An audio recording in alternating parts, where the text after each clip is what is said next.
Operation टायगरनंतर ठाकरेंचे 6 खासदार फुटून शिंदेंच्या शिवसेनेत गेलेत. या घडामोडीनंतर पवारांच्या राष्ट्रवादीचे खासदारही फुटीच्या मार्गावर असल्याच्या चर्चा सुरू आहे. यावर प्रश्न विचारला असता खासदार अमोल कोल्हेंनी काय प्रतिक्रिया दिली आहे आपण पाहूया. अमोलजी, आज जर बघितलं तर 20 दिवस झाले पावसाने पाठ फिरवलेली आहे. अहिल्यानगर जिल्ह्यात तर पाऊसच नाहीये. अशामध्ये हमी भाव जो आहे त्याचा फेरविचार व्हावा, कारण उत्पादन खर्च वाढला आहे. ज्या पद्धतीने पेट्रोल डिझेल असेल, नांगरटी असेल किंवा मशागत असेल, या सर्वांचाच खर्च वाढला. त्यामुळे कापूस आणि सोयाबीन मुख्यत्वे हमी भाव जो आहे तो मिळाला पाहिजे. यासाठी काय तुमची मागणी आहे? नाही, सातत्याची मागणी आहे की पुन्हा एकदा उत्पादन खर्चाची जी काही ताळमेळ आहे हा एकदा तपासून बघितला पाहिजे. कारण मुळात सरकार ज्या पद्धतीने हमी भाव जाहीर करतो तो तरी शेतकऱ्यांना मिळतो का, हा एक फार महत्त्वाचा प्रश्न या आधी सुद्धा संसदेमध्ये उपस्थित केला गेलेला. पण गेल्या अधिवेशनाच्या काळामध्ये सुद्धा जेव्हा सप्लिमेंटरी डिमांड्स अँड ग्रांट जेव्हा सुरू होत्या तेव्हा शेतीविषयक प्रश्नांवर चर्चा करण्यासाठी या सरकारनं अवघे 2 तास दिले होते. संपूर्ण देशातल्या शेतीविषयक प्रश्नांवर चर्चा करण्यासाठी जर सरकार अवघे 2 तास वेळ देत असेल संपूर्ण सभागृहाला, तर सरकारला एकूण शेतकऱ्यांच्या प्रश्नाविषयी किती आस्था आहे ही गोष्ट समोर येते. परंतु सर्वसामान्य शेतकऱ्याला जी आश्वासनं देण्यात आली होती, हमी भावाचे जे गाजर प्रत्येक वेळी दाखवलं जातं, पण त्यामध्ये होणारा उत्पादन खर्च किती आहे, खतांच्या किमती किती वाढलेल्या आहेत, जेव्हा पावसानं ताण दिला जातो तेव्हा एकूण खर्च किती वाढतात, या सगळ्याचा विचार करून हमी भावाची फेररचना ही झाली पाहिजे, हे सगळ्यांची म्हणणं आहे. रोहित पवार आणि सुप्रिया सुळे अनेक तुमचे जे नेते आहेत ते आज तर खरं राज्यामध्ये आंदोलन करतायत कर्जमाफीवरून. मात्र सरकारकडून स्पष्टता केली जात नाही की कर्जमाफी किती होणार, त्याचे निकष काय असणार. फक्त गोलमाल उत्तर जे आहेत ती कर्जमाफीवरून दिली जाते. आणि अधिवेशन कुठेतरी काढून घ्यायचं हा विरोधी पक्षाची हीच मागणी आहे की कर्जमाफीच्या नावाखाली शेतकऱ्यांच्या तोंडाला पानं पुसू नका. कारण कर्जमाफी देणार हे सत्तेवर येण्याआधी सरकारनं दिलेलं आश्वासन आहे. आणि मग सरकारनंच जे आश्वासन दिलं होतं, ज्यावर महाराष्ट्राच्या जनतेनं निवडणुकीच्या काळामध्ये विश्वास ठेवला होता, आता जर सरकार त्यामध्ये निकषांचा जर एक वेगळा ससेमिरा मागे लावत असेल तर सरकारविषयी एक अनास्था ही सर्वसामान्य जनतेमध्ये आहे, शेतकऱ्यांमध्ये आहे. आणि त्यामुळे विरोधी पक्षाची हीच मागणी की सरकारनं जी आश्वासनं दिलेली आहेत त्याची पूर्तता करावी. खरं तर कालपासून तुमच्या एका वक्तव्यामुळे राजकारणी मोठी चर्चा त्या संदर्भात सुरू आहे.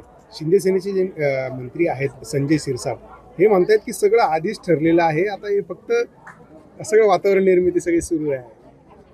म्हणजे मी महाभारतातला एक संजय ऐकला होता, दुसरे आमचे संजू भाऊ दिसत आहेत की ज्यांना सगळंच दिसतंय. पण असं काही कळलं असेल तर मी संजू भाऊंशी संपर्क करतो, कारण मला तरी काही माहिती नाही आहे. त्यामुळे त्यांना काय माहिती आहे हे संजू भाऊंनाच आधी विचारलं पाहिजे. त्यामुळे मला असं वाटतं की कालचं विधान एकतर वेगळं होतं. गमतीचा भाग हा सोडून द्या, नाहीतर गमतीचा भाग केला तरी सुद्धा त्याची ब्रेकिंग न्यूज होते. परंतु कालचं विधान एका पत्रकार बांधवांना हा प्रश्न विचारला होता की Pune Nashik semi high speed railway ही संगमनेर, आळेफाटा, नारायणगाव, मनसर, राजगुरुनगर याच मार्गे जर व्हायची असेल तर मग काय अमोल कोल्हेंना राजकीय विचार वेगळा करावा लागेल का, त्याच्यावर माझा फक्त प्रतिप्रश्न होता. अशी काही ऑफर तुमच्याकडे आहे का? माझ्यापर्यंत तर काय आलेली नाहीये.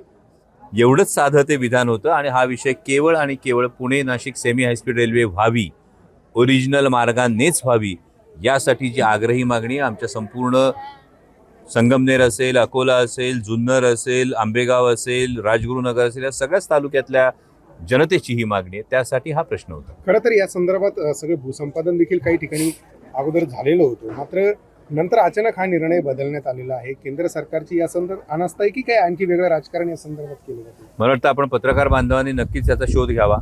कारण मी संसदेमध्ये सुद्धा ही गोष्ट मांडली की जगात जर 14 ठिकाणी रेडिओ, टेलिस्कोप आणि रेल्वे एकत्र होते तर विश्वगुरू म्हणवणाऱ्या भारताला ही गोष्ट का शक्य होत नाही, हा मी संसदेत विचारलेला प्रश्न आहे. त्यानंतर GMRTचं जे कारण दिलं जातं, या GMRTची एक माहिती अधिकारात माहिती उपलब्ध आहे, ज्यामध्ये GMRTच्या अधिकाऱ्यांनी माहिती अधिकारात हे उत्तर दिलेले की अशा पद्धतीची कोणतीही विचारणा आमच्याकडे झालीच नाही.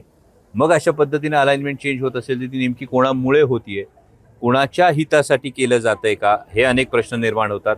आणि आत्ताचे माननीय मुख्यमंत्री देवेंद्रजी फडणवीस हे 2014 ते 19 या काळात मुख्यमंत्री असतानाच ज्या MRIDCची स्थापना झाली होती, ज्यांनी याचा संपूर्ण सर्वे केला होता, त्या MRIDC कडून हा प्रोजेक्टच काढून भारतीय रेल्वेकडे दिला.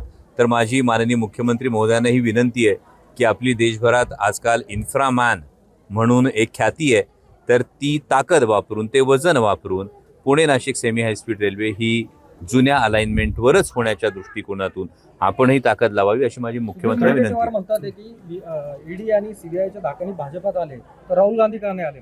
हा, ईडी सीबीआयच्या दाखल्याचं पक्षांतर होत असते. भाजपमध्ये आले सीबीआय आणि ईडीच्या दाखल्याने मग राहुल गांधी का नाही आले? आता हा सुधीर भाऊ म्हणजे हा देश पातळीवरच्या नेत्यांचा प्रश्न आहे, तो मला कशाला विचारताय. खरं तर महत्वाची गोष्ट याविषयीची इतर नेत्यांची स्टेटमेंट जर बघितली तर त्याच्यावर तुम्हालाच उत्तर मिळेल. खरं तर शिंदे सेनेचे जे 6 खासदार ठाकरे सेनेचे जे 6 खासदार शिंदे सेनेमध्ये गेले, त्यानंतर कुठेतरी राष्ट्रवादीचे देखील फुटीची चर्चा आहे. अनेक खासदार ऑपरेशन आता कुठेतरी तुतारी सुरू असल्याचं देखील बोललं जाते. तुमचं यावर ठाम मत काय आहे? असं काही मी शांतपणे सांगितलं की राष्ट्रवादी काँग्रेस पक्षाचे 8ही खासदार हे ठामपणे एकत्र आहेत. आमच्या सगळ्यांचं एकच सूत्र आहे, आदरणीय पवार साहेब सांगतील ते धोरण, बांधतील ते तोरण. इतकी साधी सोपी गोष्ट आहे. आणि आमच्या नेत्या खासदार सुप्रियाताई सुळे यांच्या नेतृत्वाखाली आम्ही ठामपणे लोकसभेमध्ये ज्या कारणासाठी आम्हाला निवडून दिले, ज्या विश्वासाने निवडून दिले, ज्या अपेक्षेने निवडून दिले, त्यासाठी आम्ही सतत कार्यरत आहोत. त्यामुळे इतर कुठल्याही चर्चा आणि वावड्या यांना महत्त्व द्यायची आवश्यकता नाही असं मला वाटतं. थँक्यू.